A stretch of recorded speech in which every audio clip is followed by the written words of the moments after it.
আসসালামু আলাইকুম রহমতুল্লাহি ওবরকাতুহু। সম্মানিত দর্শক, শেখ হাসিনা বাংলাদেশে নেই। আওয়ামী লীগ বাংলাদেশ থেকে অন্তর্ধান এবং রাষ্ট্রীয় সমগ্র শক্তি একই সঙ্গে বাংলাদেশের যত রাজনৈতিক শক্তি রয়েছেন শেখ হাসিনার বিরোধী সেই রাজনৈতিক শক্তি এবং রাষ্ট্র একই প্ল্যাটফর্মে দাঁড়িয়ে আওয়ামী লীগ এবং শেখ হাসিনার নাম বাংলাদেশ থেকে মুছে ফেলার জন্য সর্বোচ্চ চেষ্টা করে চলেছে গত একটি বছর ধরে। ফলে ১৫ বছরের বজ্র কঠিন শাসন, সেটা আপনি স্বৈরাচারী শাসন বলেন, একনায়কতন্ত্র বলেন, ফ্যাসিবাদী শাসন বলেন, যা কিছু বলেন না কেন, এই ১৫টি বছর ধরে বাংলার আনাচে কানাচে শেখ হাসিনা এবং আওয়ামী লীগ, তার সহযোগী শক্তি, police, RAB, BGB, Chhatra League, Jubo League, Awami League, এই পুরো প্রক্রিয়াটি একটা রসায়ন তৈরি করেছে। সেটা সুশাসন, ন্যায় বিচার, জুলুম, অত্যাচার, অনাচার, অবিচার ইত্যাদি আর অনেক কিছু। চাঁদাবাজি, দখল, খুন, ধর্ষণ, রাহাজানি, গুম, হত্যা আরও নানা রকম দমন পীড়ন যা কিছু রয়েছে। তো সব মিলিয়ে ধরুন খাতার এক পাশে শেখ হাসিনা এবং আওয়ামী লীগ, তার পাশে যে অপরাধগুলোর কথা বললাম গত ১৫ বছর ধরে যা কিছু হয়েছে। এবং ওই সময়টিতে যারা ভিলেন হিসেবে যে মানুষগুলো ভীষণ রকম অজনপ্রিয় হয়ে পড়েছিলেন, পর্দার সামনে যারা আসতেন এরা ছাত্রলীগ এবং যুবলীগের কিছু পরিচিত মুখ। আর পর্দার সামনে কতগুলো মুখ যেগুলো দেখলে আমাদের মন টন খারাপ হয়ে যেত, মেজাজ গরম হয়ে যেত, গুস্সা আসতো। সেই নামগুলোর মধ্যে ধরুন সেই যাকে বলা হয় সালমান এফ রহমান, তারপর আনিসুল হক আইনমন্ত্রী, এরপর অন্যান্য যারা যারা ছিলেন মোটামুটি যারা শেখ হাসিনার পক্ষে কথা বলতে সামনে এসে এবং আগ বাড়িয়ে নেতৃত্ব দিতেন, তাদেরকে আমাদের খারাপ লাগতো, ভালো লাগতো না। এটাই বাস্তবতা।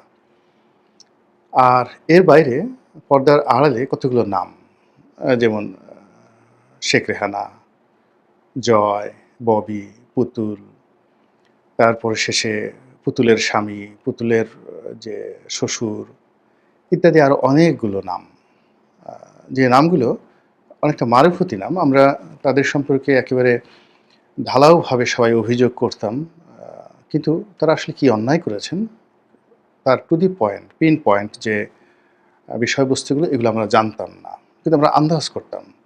ইয়া করেছে, ওয়া করেছে, হ্যাং করেছে, ত্যাং করেছে, দেশটাকে লুটপাট করে শেষ করে দিয়েছে। এরকমভাবে আমাদের মনের মধ্যে এরকম একটা মারুফতি কতগুলো নাম উথাল পাথাল করত। যাই হোক, ফলে কী হলো, আমাদের নিঃশ্বাস প্রশ্বাসে আওয়ামী বিরোধী, শেখ হাসিনা বিরোধী একটা বিষ যে বাষ্প, এটা ছিল। এই বিষ বাষ্পে সারাটা দেশ উত্তাল হয়ে পড়েছিল এবং সেই ঘূর্ণিঝড়ে একটা অভ্যুত্থান হয়, অপূর্ব অভ্যুত্থান, যেটি বাংলাদেশে ইতিপূর্বে কখনো হয়নি। কেউ বলছেন এটাকে সামরিক অভ্যুত্থান, কেউ বলছেন গণ অভ্যুত্থান, কেউ বলছেন বিপ্লব। কিন্তু বিষয় হলো যে আপনি যদি সামগ্রিকভাবে ধরেন, এটা সব কিছুই হয়েছে। এখানে সেনাবাহিনী যখন বলল যে আমরা গুলি করব না, সরকারের কোনো অর্ডার আমরা মান্য করব না যেটা জনগণের বিরুদ্ধে যায় বা আন্দোলনরত ছাত্রদের বিরুদ্ধে যায়, এইরকম বাংলাদেশে কখনো ঘটেনি, কোনো অবস্থাতেই ঘটেনি। জেনারেল নুরুদ্দিন খান একবার তিনি হিরো হয়ে গিয়েছিলেন, মূলত এরশাদ সাহেব তাকে ক্ষমতা হস্তান্তর করার জন্য বা তার নিকট ক্ষমতা হস্তান্তর করতে তিনি প্রস্তাব দিয়েছিলেন এবং তিনি সেটা গ্রহণ করেননি। কিন্তু এরশাদ ঠিক ওই সামরিক বাহিনী, পুলিশ বাহিনীকে ব্যবহার করে আমাদের জুলাই আগস্ট বিপ্লবে ২০২৪ সনে যে নির্মমতা এবং নৃশংসতা হয়েছে, ওই পর্যায়ে যায়নি। তো এনিওয়ে, তো সেই যে জুলাই আগস্ট বিপ্লব হলো, সেই বিপ্লবের আগে জনগণের বিপ্লব, ছাত্রদের বিপ্লব, রাজনৈতিক দলগুলো সবাই কিন্তু মাঠে নেমে গিয়েছিল এবং শেখ হাসিনার পক্ষে একটি রাজনৈতিক দল ছিল না রাজপথে। এমনকি শেষমেশ সেই যে জাতীয় পার্টি, তারাও একেবারে শেষের দিকে এসে সরকারের বিরুদ্ধে ভুল পাল্টে ফেলেছিল। আর সামরিক বাহিনীর কথা তো বললামই। পুলিশ বাহিনীও একটা সময় তারা একেবারে রণভঙ্গ দিয়েছিল। পুলিশের কেন্দ্রীয় কমান্ড, তারপরে শেষে যারা কয়েকটি ব্যাটালিয়ন, তারা এই ছাত্র দমনে শেষ মুহূর্ত পর্যন্ত শক্তি প্রয়োগ করেছিল। কিন্তু অনেকগুলো থানা, অনেকগুলো জেলা অনেক আগেই তারা আত্মসমর্পণ করে ফেলেছিল। আর বিজিবি সবার আগে বিজিবি আত্মসমর্পণ করেছিল। এটা আপনাদের মনে আছে। যাই হোক, এরকম অনেক ঘটনাবহুল যে জুলাই আগস্ট ২০২৪, সেটার পরে একটি বছর চলে গেছে। এখন এই ১ বছরে আমরা কেমন আছি? শেখ হাসিনাবিহীন এই বাংলাদেশে কেমন আছি? এটা যদি আপনি সত্যিকার অর্থে মূল্যায়ন করতে বলেন, নিরপেক্ষভাবে মূল্যায়ন করতে পারেন, তাহলে আমাদের ১ম প্রাপ্তি সেটা হলো আমাদের শেখ হাসিনা নেই বাংলাদেশে। যাকে আমরা বাংলাদেশ থেকে তাড়াতে চেয়েছিলাম। তিনি চলে গেছেন বা তাকে তাড়িয়ে দেওয়া হয়েছে বা তিনি পালিয়ে গেছেন। What ever maybe. দ্বিতীয় প্রাপ্তি হলো আওয়ামী লীগ নেই। ফলে আমাদের আওয়ামী লীগ এবং শেখ হাসিনাকে নিয়ে যে অ্যালার্জি ছিল এবং এই অ্যালার্জিজনিত রোগে আমরা যে ভুগতাম, আমাদের চোখের যন্ত্রণা হতো, নাকের যন্ত্রণা হতো, সারা মুখে, শরীরে চুলকানি হতো, সেই চুলকানিগুলো এখন আর নেই। এটা হলো বড় প্রাপ্তি। দ্বিতীয় প্রাপ্তি হলো যে আমরা অনেকগুলো মানুষকে স্বপ্নের নাগর বানিয়েছিলাম। যে এই মানুষগুলো দুনিয়ার সবচেয়ে সেরা মানুষ। এই মানুষগুলো বাংলাদেশের শ্রেষ্ঠতম মানুষ। এদের জ্ঞান, গরিমা, পাণ্ডিত্য আওয়ামী লীগের মতো নয়। তারা আওয়ামী লীগের শিষ্য হওয়ার বাসনা কখনো করেননি। তারা বিশ্বমানব হওয়ার, বিশ্ব শিক্ষক হওয়ার চেষ্টা করেছেন। এরকম অন্তত যারা এই সরকারে আছেন তাদের সবার সম্পর্কে আমাদের একটা ভালো ধারণা ছিল এবং আমরা সেই মানুষগুলোকে আমরা রাষ্ট্র ক্ষমতায় বসিয়েছি। তারা বসেছেন।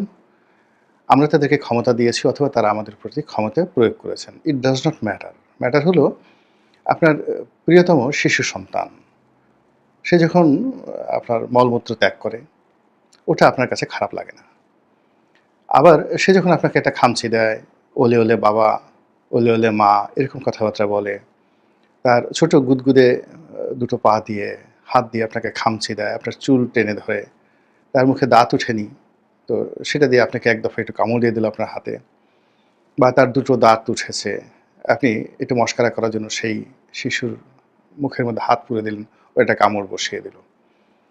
এমনকি মায়ের যে স্তন্য, সেখানেও সে একটা কামড় বসিয়ে দিল সজোরে। কিন্তু এটা নিয়ে আমরা দুঃখিত হই না, কষ্ট পাই না, বরং আহ্লাদিত হই। তদ্রূপ একেবারে ২০২৪ সনের পুরোটা সময় ধরে আমরা এই বর্তমানে যারা শাসনকার্য চালিয়েছেন, তাদের যত কর্ম আছে, সব কর্ম আমরা যাকে বলা হয় অনুমোদন দিয়েছি। সব কর্ম আমাদেরকে আনন্দ দিয়েছে এবং সব কর্ম আমাদেরকে নানাভাবে অনুপ্রাণিত করেছে। আমাদের ধৈর্য ক্ষমতা বাড়িয়ে দিয়েছে, সহ্য ক্ষমতা বাড়িয়ে দিয়েছে এবং আমরা সবসময় বলেছি, নিজেরা বলেছি, দেখি তারা কি করে এবং নতুন তারা এসছে, তাদের ভুলভ্রান্তি হবে। সাবেক ফ্যাসিবাদী সরকার যে সকল ভুলভ্রান্তি করে গেছেন, যে সকল ক্ষত তৈরি করে গেছেন, সেগুলো পূর্ণ করতে তো একটা সময় তাদেরকে দিতে হবে এবং এভাবে আমাদের ২০২৪ সন চলে গেল, ২৫ সন এলো এবং এই ২৫ সনেরও প্রথম ৪টি মাস আমাদের দ্বিতীয় স্তর গেল। আমরা একটু, একটু করে আত্মস্থ হওয়ার চেষ্টা করলাম। আমাদের নিঃশ্বাস লম্বা হতে শুরু করলো। আমাদের দীর্ঘশ্বাস বের হতে শুরু করলো। আমাদের স্মৃতির জানালা খুলতে আরম্ভ করলো ২০২৫ সনের জানুয়ারি থেকে এপ্রিল পর্যন্ত। তো আমরা সেই স্মৃতির জানালা খুলে আমরা দেখলাম যে ১৫ বছরে লুটপাট, ১৫ বছরের চাঁদাবাজি, ১৫ বছরের ব্যাংক লুট, ১৫ বছরের শেয়ার মার্কেট লুট, অর্থনৈতিক বিপর্যয়, গায়েবী মামলা, হামলা, সব কিছু আমরা স্মরণ করতে শুরু করলাম এবং সেগুলো শুরু করার পর আমরা এই স্মৃতির জানালার একটি অংশ খোলা রেখে আমাদের যে বর্তমান অবস্থা চলছে, সেই অবস্থা অনুধাবন করার জন্য আমাদের যে পঞ্চ ইন্দ্রিয়গুলো রয়েছে, সেই পঞ্চ ইন্দ্রিয় যেটি আমরা ২০২৪ সালে একেবারে আবেগের বশবর্তী হয়ে বন্ধ রেখেছিলাম, সেই ৫টি ইন্দ্রিয় দ্বারা আমরা অনুভব করার চেষ্টা করলাম মব সন্ত্রাস কী, মব জাস্টিস কী, তারপর ভুয়া মামলা কী, হত্যা মামলা কী, এরপরে চাঁদাবাজি কে, কী এবং কত প্রকার, কিভাবে হয়, কখন হয় এবং কী পরিমাণে হয়, অন্যায়, অবিচার, খুন, ধর্ষণ, রাহাজানি, সামাজিক অস্থিরতা, আইনশৃঙ্খলা অবনতি, এই পুরো বিষয়গুলো নিয়ে ৪টি মাস আমাদের যে অ্যান্টেনাগুলো রয়েছে, অনুভূতিগুলো রয়েছে, সেগুলো আমরা শুধু জাগরিত করলাম। আর স্মৃতির জানালার ওইগুলোর সঙ্গে আমরা মেলানোর চেষ্টা করলাম। অদ্ভুত একটা প্রতিক্রিয়া তৈরি হলো আমাদের মধ্যে ২০২৫ সনের মে মাসে। মে এবং জুন এই দুটো মাসে আমরা একটু বিচার বিশ্লেষণ করার চেষ্টা করলাম।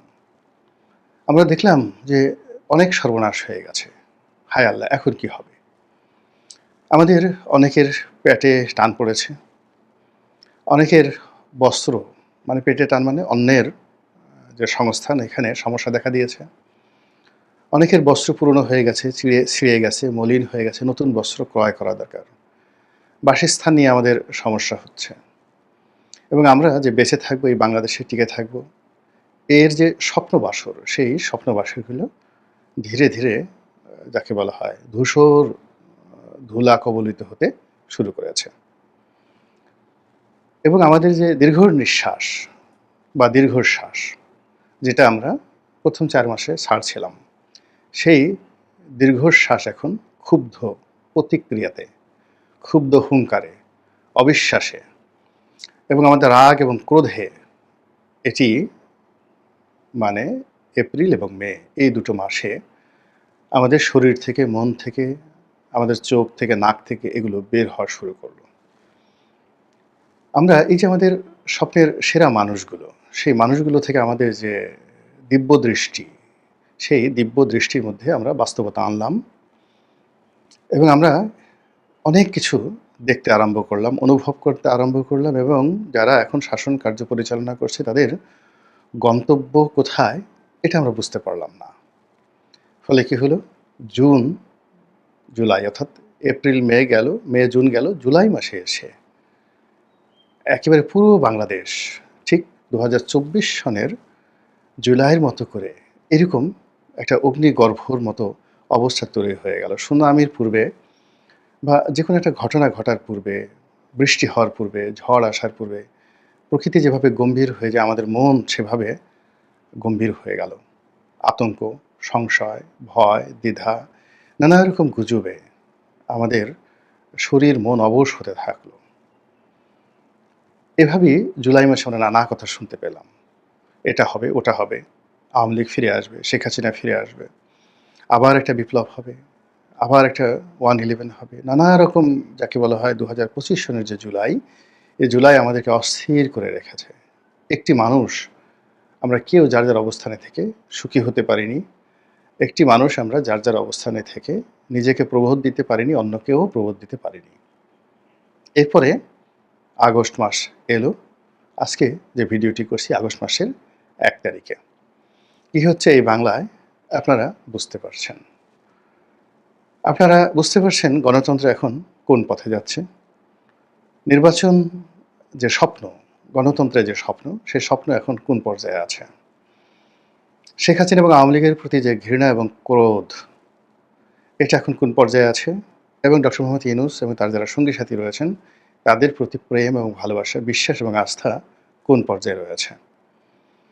আপনি এবং আমি এখন আমাদের মধ্যে কারোর ভিতরে কোনো আবেগ নেই। আমরা পুরোটাই একটা বাস্তবতার যে কঠিন বাস্তবতার যে আবহ বা পরিবেশ পরিস্থিতি, এখানে আমরা প্রবেশ করে ফেলেছি।